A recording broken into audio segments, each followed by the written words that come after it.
So hello guys, welcome back to fire and safety career hub.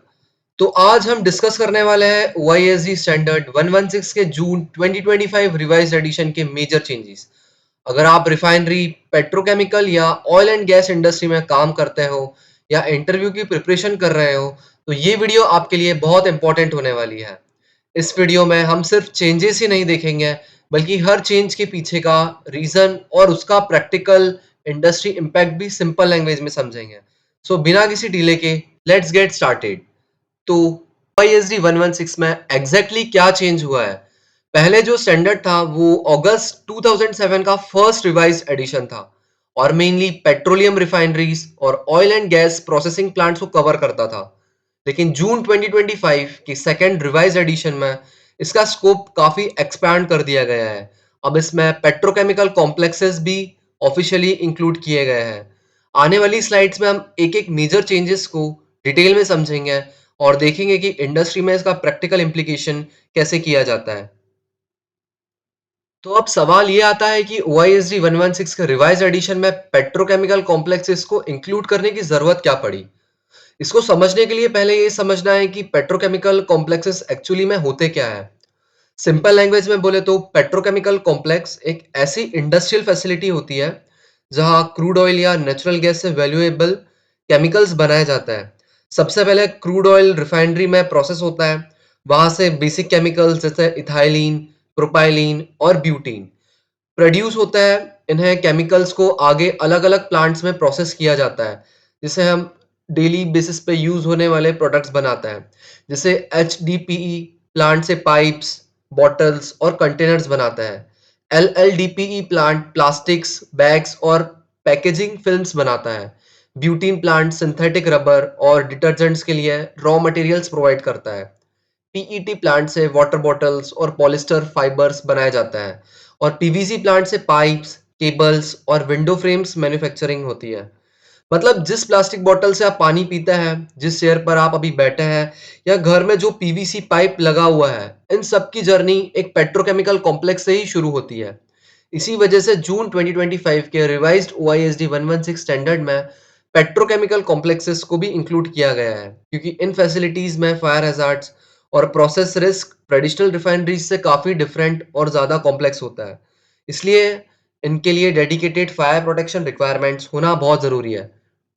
तो अब देखते हैं OISD 116 का पहला रिवाइज चेंज। इसमें क्लियरली मेंशन किया गया है कि अगर क्लास ए पेट्रोलियम को अबव ग्राउंड स्टोरेज टैंक में स्टोर किया जा रहा है, तो उस टैंक पर fixed water spray system provide करना मैंडेटरी है। लेकिन ये हर टैंक के लिए नहीं है। यह रिक्वायरमेंट तब अप्लाई होगी जब टैंक की कैपेसिटी 190 क्यूब मीटर से ज्यादा हो या टैंक का डायामीटर 6 मीटर से ज्यादा हो। अगर इन दोनों में से कोई एक कंडीशन सेटिस्फाई होती है, तो फिक्स वाटर स्प्रे सिस्टम लगाना कंपलसरी है। सिंपल वर्ड्स में बोले तो बड़े पेट्रोलियम, डीजल या क्रूड ऑयल स्टोरेज टैंक्स को फायर की हीट से प्रोटेक्ट करने के लिए OISD ने fixed water spray system mandatory किया है। So coming towards the next change, which is for semi-fixed foam system. In this, it is telling semi-fixed foam system किस कंडीशंस में नहीं प्रोवाइड करना चाहिए। सबसे पहली कंडीशन है, अगर फिक्स्ड रूफ टैंक 0.6 psi से ज्यादा प्रेशर पर ऑपरेट करता है। अब आपके माइंड में क्वेश्चन आ सकता है कि PSI होता क्या है?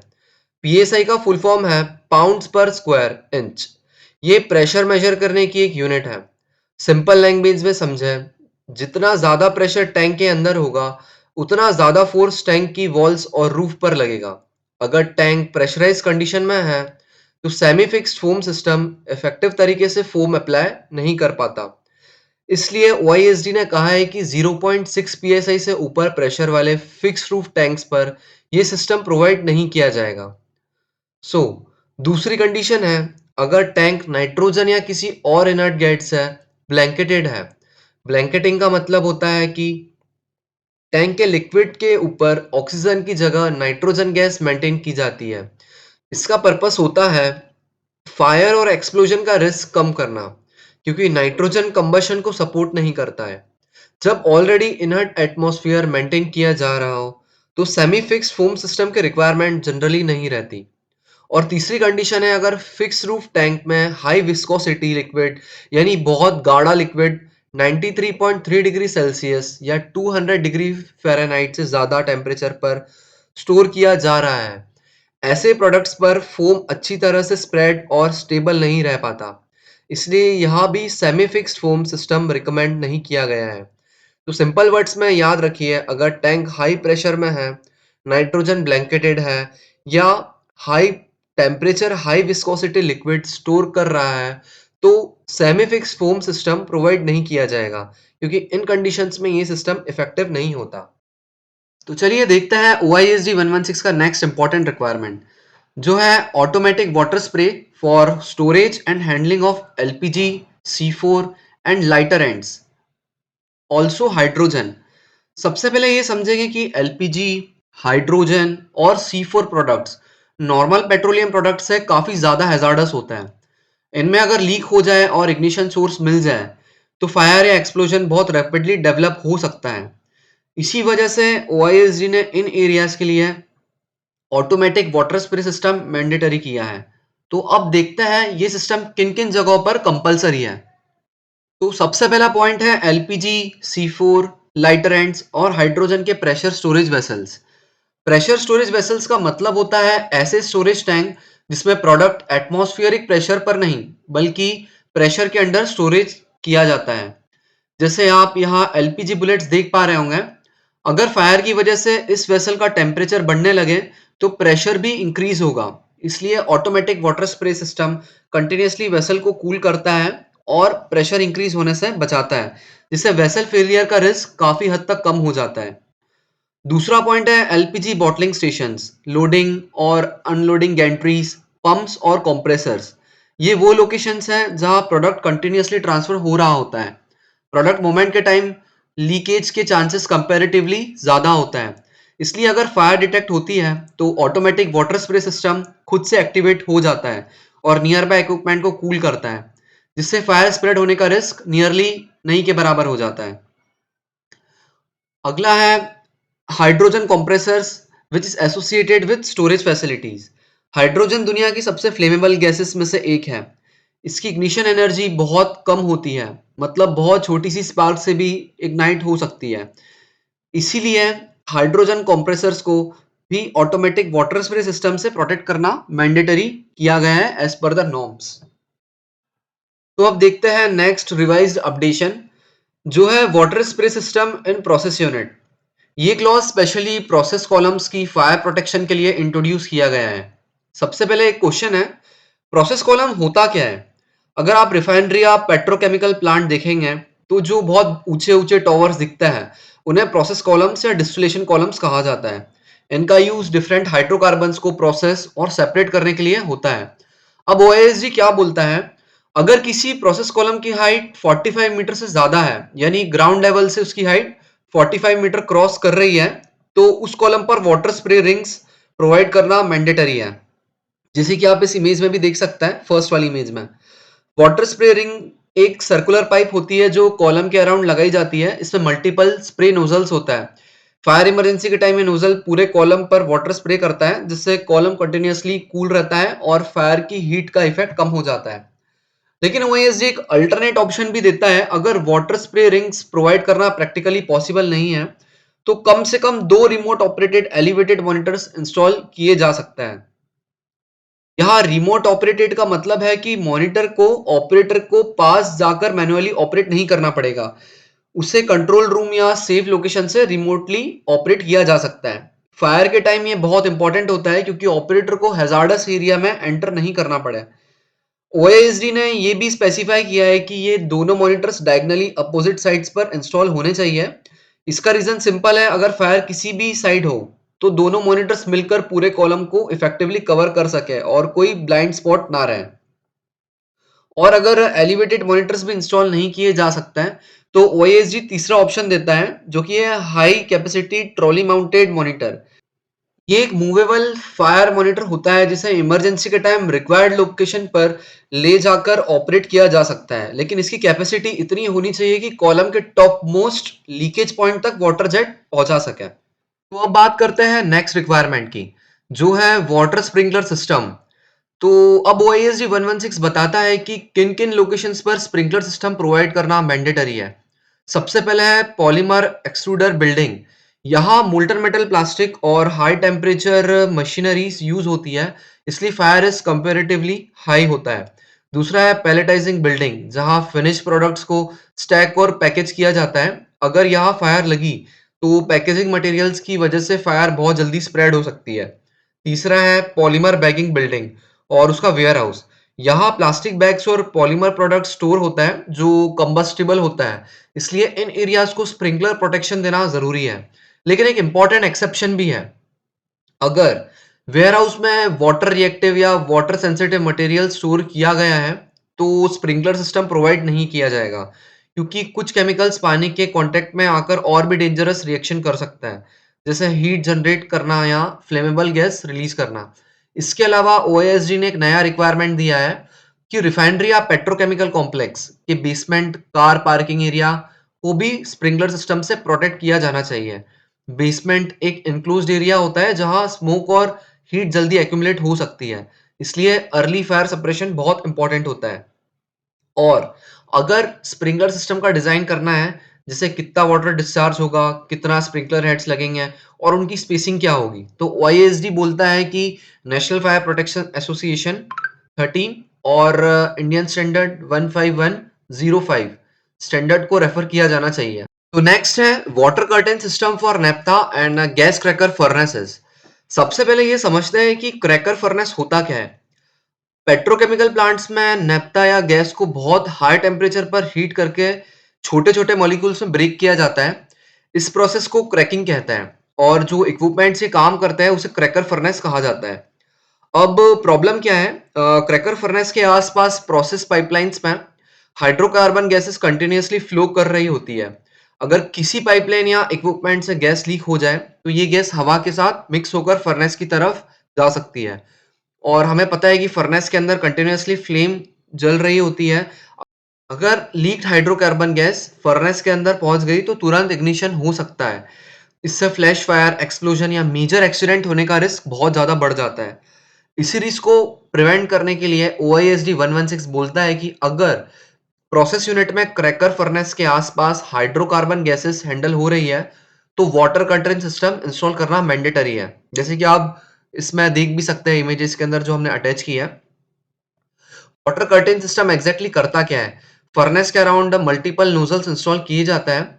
इमरजेंसी के टाइम ये नोजल्स एक कंटिन्यूअस वाटर वॉल या वाटर कर्टेन क्रिएट करता है। ये वाटर कर्टेन एक फिजिकल बैरियर की तरह काम करता है और लीक्ड हाइड्रोकार्बन गैस को फर्नेस की तरफ जाने से रोकता है। इस सिस्टम का ऑपरेशन भी ऑटोमेटिक होता है। फर्नेस के पास हाइड्रोकार्बन डिटेक्टर्स या जिसे हम एचसी डिटेक्टर्स भी बोलते हैं, इंस्टॉल होता है। जैसे ही डिटेक्टर गैस लीक डिटेक्ट करता है, सिग्नल कंट्रोल पैनल को जाता है और water curtain system automatically start हो जाता है। इसी रिस्पॉन्स बहुत फास्ट मिलता है और एक्सीडेंट होने से पहले ही प्रोटेक्शन मिल जाती है। OISD ने डिजाइन रिक्वायरमेंट्स भी क्लियरली मेंशन किए हैं। वाटर कर्टेन को नेशनल फायर प्रोटेक्शन एसोसिएशन 13 के अकॉर्डिंग डिजाइन किया जाना चाहिए। इसका डिजाइन फ्लो रेट 37 लीटर पर मिनट पर मीटर होना चाहिए और वाटर कर्टेन की कवरेज फर्नेस के फ्लेम बॉक्स से कम 1 मीटर ऊपर तक होनी चाहिए, ताकि पूरा हैजार्डस एरिया इफेक्टिवली कवर हो सके। तो नेक्स्ट हमारा अपडेशन है clean agent fire suppression system. इस क्लॉज में OISD बताता है कि किन क्रिटिकल रूम्स में clean agent fire suppression system provide किया जाना चाहिए। सबसे पहले ये system control room, instrument panel room और सैटेलाइट ट्रैक रूम के लिए रिकमेंड किया गया है। आप सोच रहे होंगे इन्हीं रूम्स में क्यों? इसका रीजन सिंपल है। इन रूम्स के अंदर expensive electronic equipments, TLC panels, servers और कंट्रोल सिस्टम्स इंस्टॉल्ड होता है। अगर यहाँ normal water based fire fighting system use किए जाए, तो फायर तो कंट्रोल हो सकती है, लेकिन इलेक्ट्रॉनिक इक्विपमेंट्स को भी हैवी डैमेज हो सकता है।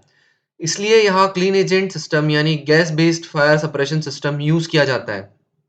ये गैस कुछ ही सेकंड्स में फायर को सप्रेस कर देती है और डिस्चार्ज के बाद कोई वाटर या रेसिड्यू भी नहीं छोड़ती। इससे इक्विपमेंट भी सेफ रहता है और ऑपरेशंस भी जल्दी रिस्टोर किया जा सकता है। लेकिन OISD ने इसके साथ कुछ इंपॉर्टेंट कंडीशंस भी मेंशन की है। पहली कंडीशन है, ये सिस्टम उन कंट्रोल रूम्स के लिए है जो 24/7 कंटिन्यूअसली वर्किंग में होता है, यानी जहाँ ऑपरेशंस हमेशा अवेलेबल रहता है। दूसरी कंडीशन, रूम में properly designed smoke detection and alarm system already installed होना चाहिए, क्योंकि क्लीन एजेंट तभी रिलीज होगा जब फायर या स्मोक डिटेक्ट होगी। और तीसरी इंपॉर्टेंट रिक्वायरमेंट, पूरा क्लीन एजेंट सिस्टम, उसका design, concentration, hydraulic calculation, software और रिक्वायरमेंट, कुछ इंपॉर्टेंट स्टैंडर्ड्स जैसे कि BIS, UL, FM, VDS या LPCB जिसे अप्रूव्ड एजेंसी से सर्टिफाइड होना चाहिए। साथ ही गैस सिलेंडर्स और उनके वॉल्स पैसो अप्रूव्ड होना चाहिए। तो देखते हैं नेक्स्ट जो है fire protection for coal handling and conveyor system. ये रिक्वायरमेंट उन रिफाइनरी या पेट्रोकेमिकल प्लांट्स के लिए है जहां coal based capacitive power plant available होता है और कोल को कन्वेयर्स के थ्रू ट्रांसपोर्ट किया जाता है। कोल एक कंबस्टिबल मटेरियल है। अगर कन्वेयर पर कोल जमा हो जाए, फ्रिक्शन हो, बियरिंग ओवरहीट हो जाए या इलेक्ट्रिकल फॉल्ट आ जाए तो फायर लगने का रिस्क काफी ज्यादा बढ़ जाता है। इसी वजह से OISD ने डिफरेंट लोकेशंस के लिए अलग-अलग फायर प्रोटेक्शन सिस्टम स्पेसिफाई किए हैं। सबसे पहला रिक्वायरमेंट है फायर हाइड्रेंट्स, वेट राइजर्स और होज रील्स। ये इनिशियल फायर फाइटिंग के लिए यूज होता है ताकि इमरजेंसी के टाइम फायर फाइटर्स को तुरंत वाटर सप्लाई मिल सके। दूसरा रिक्वायरमेंट है फायर वाटर मॉनिटर्स। अगर कोई स्ट्रक्चर 15 मीटर से ज़्यादा ऊंचा है, तो उसको प्रोटेक्ट करने के लिए फायर वाटर मॉनिटर्स प्रोवाइड किए जाने चाहिए। ये long range water jet throw करते हैं और ऊंचे स्ट्रक्चर्स पर इफेक्टिव कूलिंग और फायर फाइटिंग प्रोवाइड करता है। तीसरा रिक्वायरमेंट है automatic high velocity water spray system, जो स्पेशली बॉयलर्स, बर्नर्स, फ्रंट्स के लिए प्रोवाइड किया जाएगा। बॉयलर बर्नर फ्रंट पर फ्यूल और इग्निशन सोर्स दोनों प्रेजेंट होता है। अगर यहाँ फायर लगी तो high velocity water spray system automatically operate होगा और फायर को कंट्रोल करने के साथ साथ नियर बाय इक्विपमेंट्स को भी कूल करेगा। चौथा रिक्वायरमेंट है कोल सीलो के लिए। यहाँ manual medium velocity water spray system provide किया जाएगा जिसमें 1% वेटिंग एजेंट मिक्स किया जाता है। वेटिंग एजेंट का पर्पस होता है पानी को कोल के अंदर तक पेनिट्रेट करवाना। नॉर्मली कोल वाटर को रिपेल करता है, लेकिन वेटिंग एजेंट मिलाने से पानी डीप इनसाइड कोल तक पहुंचता है और स्मोल्डरिंग फायर को इफेक्टिवली कंट्रोल करता है। और लास्ट रिक्वायरमेंट है ओपन टाइप कोल या कोक कन्वेयर्स के लिए वाटर स्प्रिंकलर सिस्टम।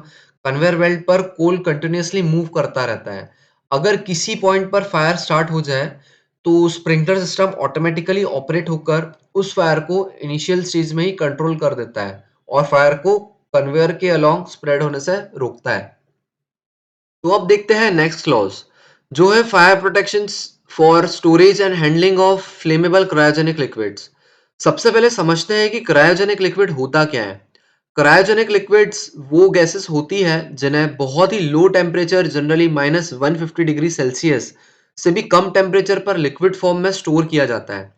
इसका एग्जाम्पल है liquefied natural gas, liquid hydrogen और लिक्विड ऑक्सीजन। नॉर्मल टेम्परेचर पर ये सब गैसेस होती है, लेकिन इन्हें बहुत ज़्यादा कूल करके लिक्विड बना दिया जाता है। लिक्विड बनाने का एडवांटेज ये है कि सेम क्वांटिटी की गैस बहुत कम स्पेस में स्टोर और ट्रांसपोर्ट की जा सकती है। लेकिन इन्हें साथ एक मेजर रिस्क होता है। अगर क्रायोजेनिक लिक्विड लीक हो जाए तो एम्बिएंट टेम्परेचर के कांटेक्ट में आते ही ये बहुत तेजी से वापस गैस में कन्वर्ट होने लगता है। और याद रखिए, थोड़ा सा लिक्विड बहुत बड़ी क्वांटिटी में गैस बन सकता है। अगर प्रोडक्ट फ्लेमेबल है जैसे LNG या लिक्विड हाइड्रोजन, तो एक फ्लेमेबल गैस क्लाउड बन सकता है जिससे फायर या एक्सप्लोजन का रिस्क काफ़ी ज़्यादा बढ़ जाता है। इसी वजह से OISD बोलता है कि अगर क्रायोजेनिक लिक्विड लीक हो या फायर लग जाए तो प्रॉपर फायर प्रोटेक्शन सिस्टम पहले से अवेलेबल होना चाहिए। सबसे पहला रिक्वायरमेंट है पोर्टेबल फायर एक्सटिंग्विशर, जो इनिशियल स्टेज की फायर को कंट्रोल करने के लिए यूज़ किया जाता है। दूसरा रिक्वायरमेंट है फायर वाटर नेटवर्क, हाइड्रेंट्स और फायर मॉनिटर्स, ताकि इमरजेंसी के टाइम कूलिंग और फायर फाइटिंग की एडिक्वेट फैसिलिटी अवेलेबल हो। और तीसरा रिक्वायरमेंट है हाई एक्सपांशन फोम सिस्टम, जो specially double walled storage tank के डाइक्स और अंडरग्राउंड ट्रांसफर पंप पिट्स को प्रोटेक्ट करने के लिए प्रोवाइड किया जाता है। फोम वेपर्स को सप्रेस करता है और फायर स्प्रेड होने से रिस्क कम करता है। So coming towards the next clause, सबसे पहले बात करते हैं हेडर प्रेशर की।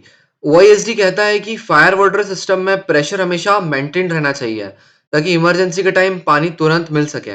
हाइड्रोलिक पॉइंट का मतलब होता है सिस्टम का सबसे दूर वाला पॉइंट जहां प्रेशर सबसे कम होता है। वहां भी मिनिमम 7 kgf पर centimetre square residual pressure available होना चाहिए। और अगर कोई एलिवेटेड स्ट्रक्चर जैसे कि पाइप रैक या प्लेटफॉर्म पर लैंडिंग वॉल लगा है तो उस पॉइंट पर मिनिमम 5.25 kgf पर सेंटीमीटर स्क्वायर प्रेशर होना चाहिए। इसके अलावा पूरा fire water network 24/7 minimum 7 kgf पर सेंटीमीटर स्क्वायर प्रेशर पर प्रेशराइज रहना चाहिए ताकि किसी भी इमरजेंसी में डिले ना हो। अब बात करते हैं स्टैंड बाय पंप्स की। स्टैंड बाय पंप्स का पर्पस है बैकअप प्रोवाइड करना। अगर वर्किंग पंप फेल हो जाए या मेंटेनेंस में हो तो स्टैंड बाय पंप तुरंत उसकी जगह काम करता है। ओआईएसडी के अकॉर्डिंग अगर 3 से 4 वर्किंग पंप्स हैं तो मिनिमम 2 स्टैंड बाय पंप्स होना चाहिए। और अगर 4 से ज्यादा वर्किंग पंप्स हैं तो minimum 3 stand by pumps provide करना मैंडेटरी है। इससे फायर वाटर सप्लाई कभी इंटरप्ट नहीं होती। अब समझते हैं जॉकी पंप। जॉकी पंप का काम फायर फाइटिंग करना नहीं होता। इसका मेन पर्पस सिर्फ सिस्टम का प्रेशर मेंटेन करना होता है। छोटी मोटी प्रेशर ड्रॉप जैसे माइनर लीकेज या वॉल ऑपरेशन की वजह से अगर प्रेशर कम हो जाए तो जॉकी पंप ऑटोमेटिकली स्टार्ट हो जाता है और प्रेशर को नॉर्मल लेवल पर ले आता है। इसकी capacity design fire water flow का मिनिमम 1% होना चाहिए और इसका हेड मेन फायर पंप से ज़्यादा होना चाहिए। इसमें ऑटो कट इन और ऑटो कट ऑफ फैसिलिटी भी होनी चाहिए। यानी प्रेशर कम होते ही ऑटोमेटिकली स्टार्ट हो और प्रेशर नॉर्मल होते ही ऑटोमेटिकली स्टॉप हो जाता है। अब बात करते हैं अंडरग्राउंड पाइपलाइंस की। क्योंकि ये पाइपलाइंस ज़मीन के अंदर होती है इसलिए सॉइल कोरोजन से बचाना बहुत ज़रूरी है। इसके लिए पाइपलाइन पर सूटेबल प्रोटेक्टिव कोटिंग या व्रैपिंग की जाती है।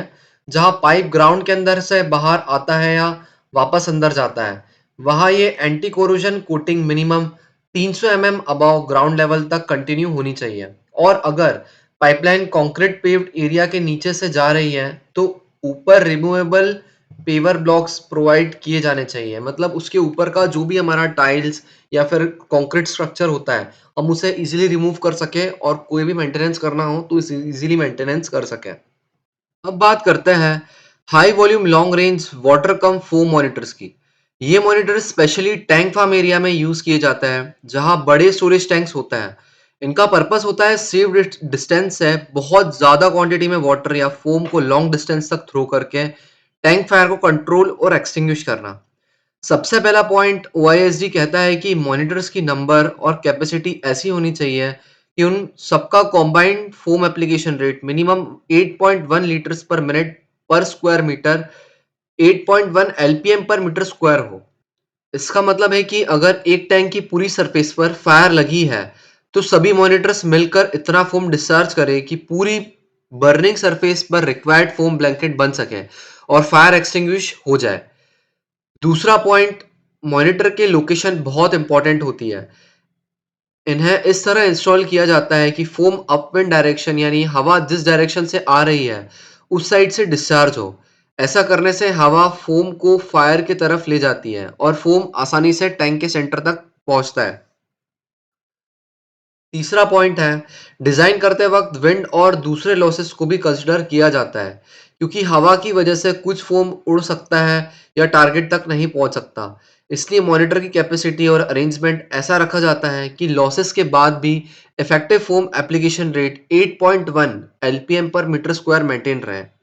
और लास्ट पॉइंट है अगर portable trailer mounted high volume long range monitor use करना हो तो उसके लिए सूटेबल वाटर सप्लाई कनेक्शन पहले से अवेलेबल होना चाहिए ताकि इमरजेंसी के टाइम मॉनिटर को तुरंत कनेक्ट करके ऑपरेशन स्टार्ट किया जा सके। सिंपल याद रखने वाली बात यह है टैंक फार्म में वाटर कम फोम मॉनिटर की क्वांटिटी कैपेसिटी और लोकेशन ऐसी होनी चाहिए कि सेफ डिस्टेंस से पूरी बर्निंग टैंक सरफेस पर रिक्वायर्ड 8.1 एलपीएम पर metre square foam application rate achieve हो और फायर को इफेक्टिवली एक्सटिंग्विश किया जा सके।